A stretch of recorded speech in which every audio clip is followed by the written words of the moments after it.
Darlings, happy Friday. We finally made it to Friday. I'm so happy. Although, actually, I've been out a few days because I was sick. Still have a little bit of a cough. No, I didn't get the flu. No, it was not the you know what 19. Um, but I still have this dry cough. And although it is not anything respiratory related, um, my body's just getting old. It's just, ugh, I tell you, I can't take on too many projects all at the same time anymore like I used to. Your auntie's like 100 something years old. Ugh, my lord. But you know what? I'm still fabulous, just as you are, honey. But you know what? We are on because episodes 10 and 11 just dropped for A Love is Blind season 8. And oh my goodness, my goodness. I was like, are we still here? Dave, Lauren, are we still here? Why are we still here? This train wreck that we saw coming and was still going. I mean, hot dang. Off the tracks, wheels grinding against metal, sparks flying everywhere, except, between them two. And then add to that the screeching catastrophe that is the sister, or is it sister wife, or is it sister sister, or is it ex wife? And then the dad who travels a lot, who loves warm weather and playing golf and can't be bothered but can be summoned when needed. And the cherry on top of that, the ghostly friends of Dave's. Hot damn! I mean, that's a mouthful. All of the theatrics being played out, to kowtow, I feel like, for the audience's emotions. It's like just tugging everywhere. Or is it? I mean, as far as I can tell, Dave's actions have been nothing short of revolting. The dude's body language has been screaming for sex with Lauren since they first saw each other at the reveal. I mean, he wasn't shy about asking everyone else if they've done the dirty at the honeymoon. So, why is he suddenly now more aware of his sister, or is it a wife or ex wife's glaring opinion on his choice of romantic partners, or how he goes about succeeding in reeling them in? Because, honey, with the dad bod, no, just no. I mean, did he think that having Zegs with Lauren will increase his attraction to her?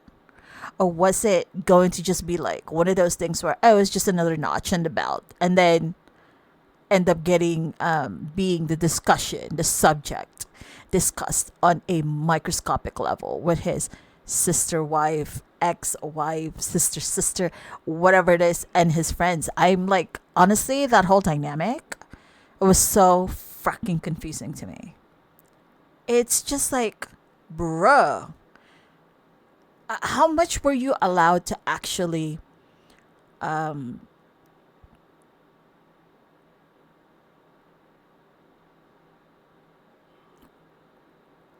how should I put it? Like, I feel like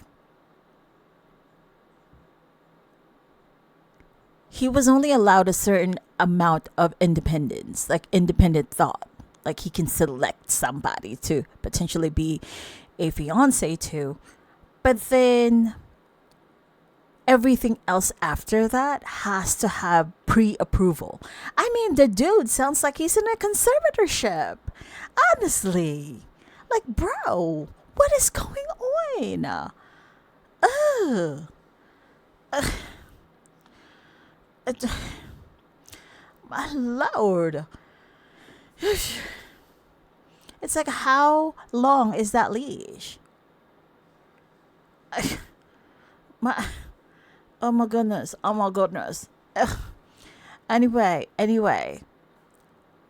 Like, I feel like he's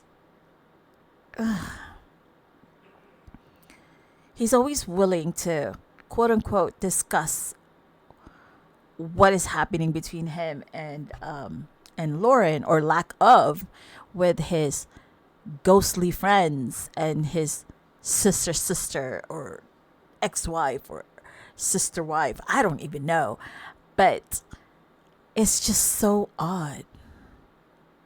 It's just so odd, the amount of hold, the amount of authority it seems like that this ghostly relative has on Dave is just so wild.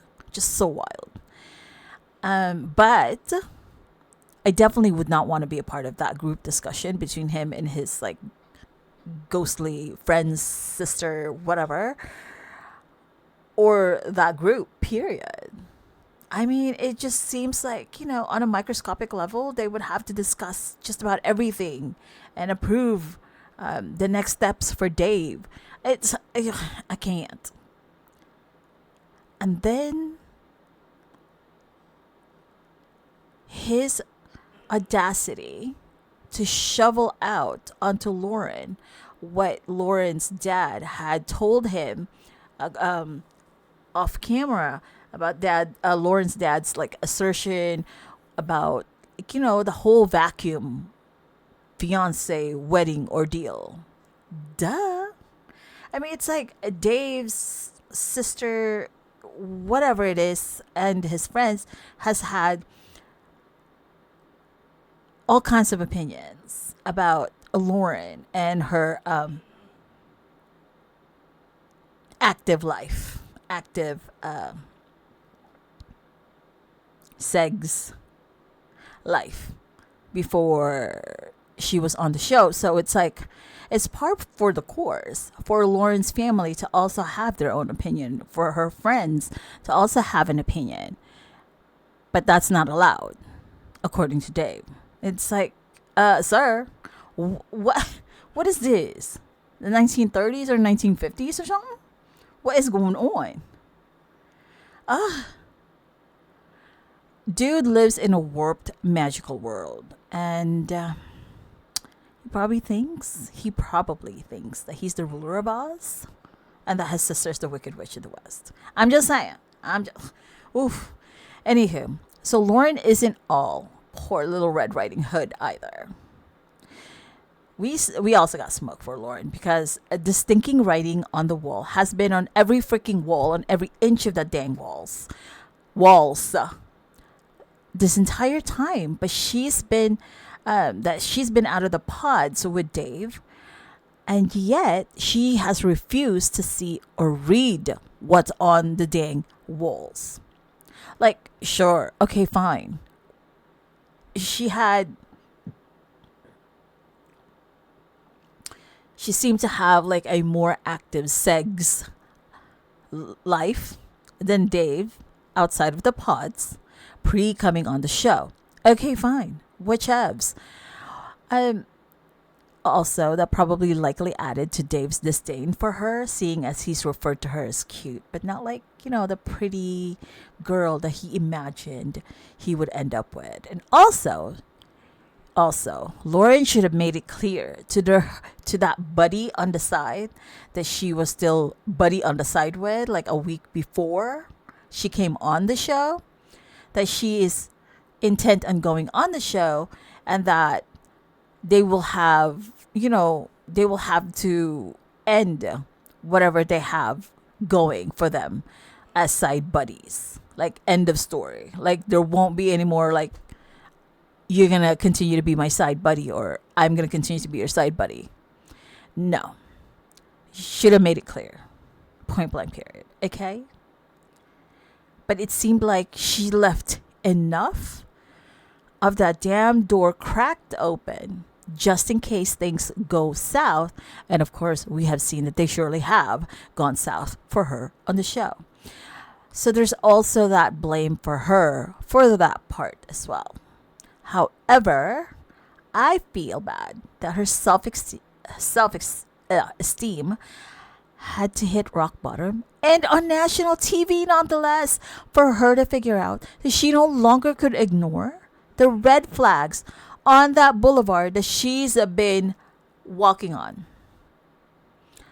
I think these contestants really need to fill in their relatives and friends on the potential depth of their participation on the show and the nitty gritty of the show so that they're not blindsided about how fast things will move if said contestant does end up with a fiance. So we don't end up with this like, oh, my friends don't want to be in the show because they don't understand what the show is about, or like my family members don't want to be in the show, blah blah blah. It's just like hello, we're already in season 8. Who the f has not seen or heard of the show or some semblance of it by now? Duh. These folks are on dating sites, okay? And they're saying they've not heard of Love is Blind. Where the shock do they live? Some off-grid without any internet connection place? I'm just saying. And to close it off, Dave seeing Lauren again at the cast get together and him getting a hard on for Molly, like Dave. Seriously. Thank goodness Molly was not having it. Girl. Clap for you, Molly. She even grilled him, and rightfully so, on the ways that Dave could have connected or bridged the gap between Lauren and his ghostly friends and sister wife, whatever it is, like FaceTiming, texting, phone calls, sending a telegram, sending a bird with a note. Like, you know what? You can even send a letter via goat or some other thing. Damn. Like, literally, the tools to communicate with someone is at your fingertips, Dave. And you just didn't care to use them. Big up to Molly for that girl code, because she was like, no, I'm not breaking that boundary, boo. She definitely didn't try to be a Sarah Ann between Laura and Jeremy, even though they had similarly met at a bar, but not on purpose. But yeah. If you know, you know, honey. That's also Love is Blind. And thank goodness Lauren didn't buy Dave's fake apology. I mean, her tears had run out, all right? And she was done. Thank the Lord.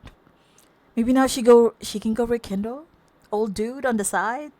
Her little situationship with him. I mean, look, I'm just saying. Don't throw tomatoes at me. Anyway, darlings, that's all we have for Dave and Lauren. And thank the Lord they have ended their fiance mess situationship thingamajiggy with the, oh, my Lord. It's just a mess. Anywho, I shall see you all fabulous people later. And also, don't forget, even if you want to leave grace for others, do not ignore those red flags. And always journey in gratitude, my darling dears. I shall see you all and the next go round. Toodaloo for now. Bye.